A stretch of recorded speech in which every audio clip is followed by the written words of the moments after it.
E olha, o Brasil ampliou a atração de investimentos estrangeiros em áreas estratégicas, uma alta que é impulsionada por setores de recursos naturais, como energia e também mineração. Por outro lado, indústrias avançadas, como a de semicondutores, também veículos elétricos, estão em queda. Esses dados são de um estudo da consultoria McKinsey.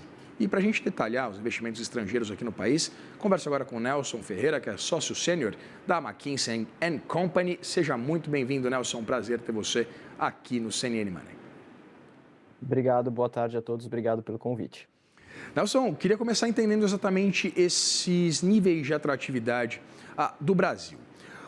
A gente tem agora a perspectiva de quarta-feira o anúncio da decisão de política monetária nos Estados Unidos. Evidentemente, o mercado precifica um corte no intervalo de juros por lá.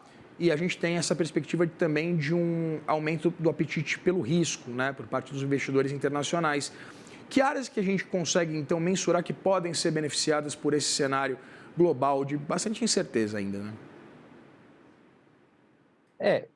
O Brasil particularmente ele vai se destacar sempre por atrair investimentos na área do setor primário, que é onde o Brasil tem muita competitividade e potencial ainda mais para crescer. Então, setores como energia, como mineração, como agricultura, celulose, são setores que têm atraído bastante investimento estrangeiro para o Brasil, assim como infraestrutura.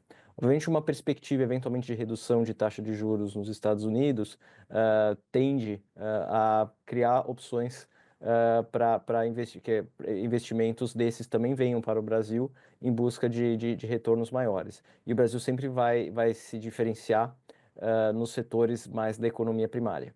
Então, eu queria entender exatamente essa leitura feita por vocês, Nelson, porque a gente tem essa perda de fluxo, perda de competitividade em torno de alguns segmentos, alguns setores industriais com os quais a gente tá atrasado.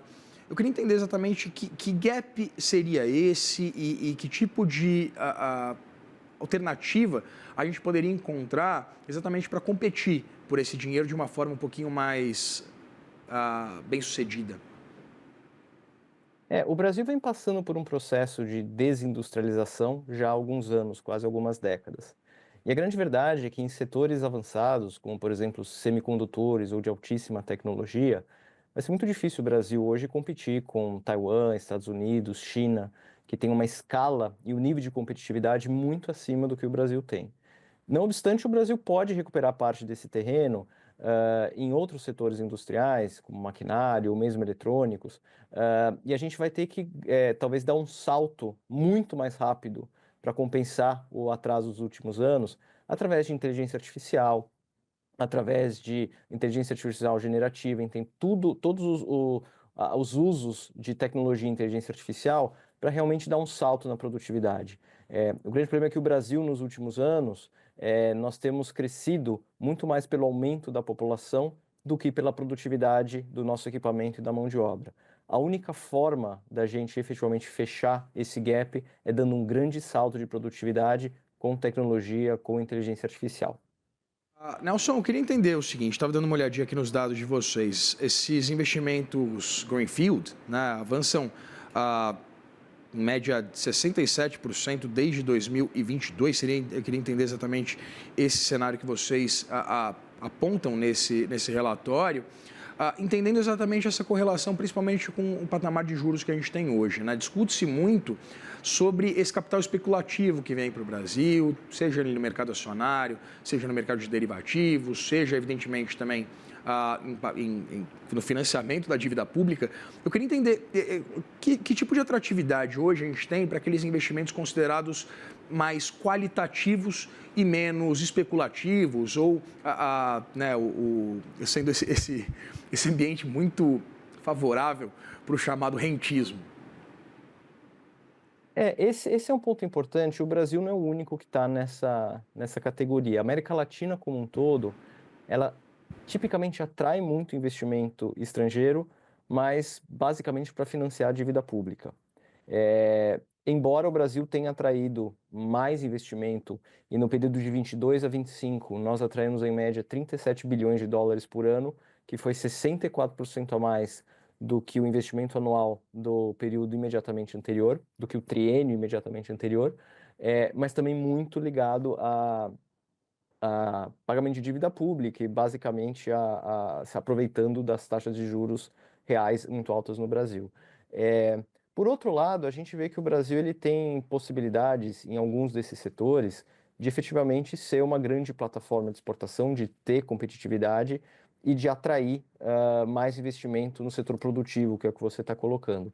Uma coisa que o nosso estudo mostra é que, historicamente, o investimento estrangeiro sempre era pautado pela proximidade geográfica. Você investia naqueles países que estavam mais próximos da matriz. Hoje isso mudou. Hoje o investimento é pautado pela proximidade geopolítica. Você investe naqueles países que estão mais alinhados geopoliticamente com você. E essa talvez seja uma das grandes vantagens do Brasil, porque o Brasil e a América Latina, mas particularmente o Brasil, ele é um país com, apesar de todas as brigas, questões, geopoliticamente neutro. O Brasil tem uma tradição histórica de ter acordos multilaterais, de meio que se dar bem com todo mundo, e isso, na verdade, é uma vantagem nesse mundo de tensões geopolíticas que temos hoje. Queria continuar conversando um pouquinho sobre esses aspectos mais regulatórios, porque a gente tem, né, Nelson, apontado inclusive pela McKinsey, um desafio muito significativo em torno, principalmente dessa burocracia brasileira, mas a gente tem também algumas oportunidades, principalmente alguns avanços do ponto de vista institucional e regulatório nos últimos anos, digo, de marcos legais, né, marcos regulatórios importantes que foram consolidados nos últimos anos e, evidentemente, agora uma perspectiva também de algum tipo de simplificação, pelo menos, desse manicômio tributário que a gente vive aqui no país. Esses arranjos regulatórios e, evidentemente, também a reforma tributária, elas têm algum tipo elas trazem algum tipo de perspectiva positiva em torno dessa atração do investimento qualitativo? Com certeza, a simplificação que virá da reforma tributária é algo que já era uma demanda de longa data do setor industrial de serviços, e obviamente haverá um rebalanceamento, inclusive entre o setor industrial e o setor de serviços na questão da tributação, mas a simplificação é muito bem-vinda. E o Brasil, historicamente, com todos os desafios que nós temos, que não são poucos, ele tem avançado gradualmente na sua agenda de reformas, reforma tributária, a própria reforma da Previdência, e é um país que tem se mantido politicamente estável, mesmo com a polarização que nós vivemos, né? Eu acho que o próximo passo para a gente ganhar mais competitividade, e acho que isso deve estar claramente na agenda política dos candidatos no ano que vem, claramente tem uma questão sobre a sustentabilidade da nossa dívida pública, cuja resolução vai permitir uma redução da taxa de juros e aí sim atrair ainda mais esses investimentos em capital intensivo. O crime organizado, que, como sabemos, hoje já está bem penetrado em vários setores da economia, e isso também afugenta parte dos investidores internacionais.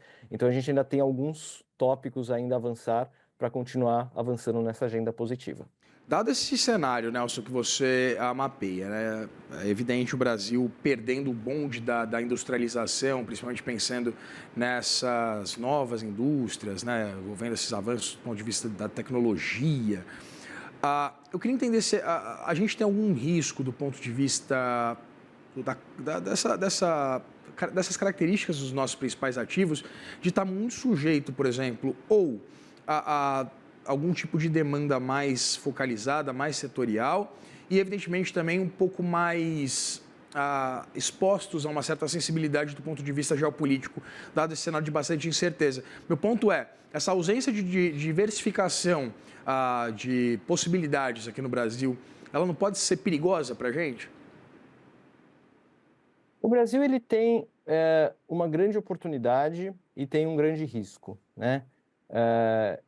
Falando especificamente do setor industrial.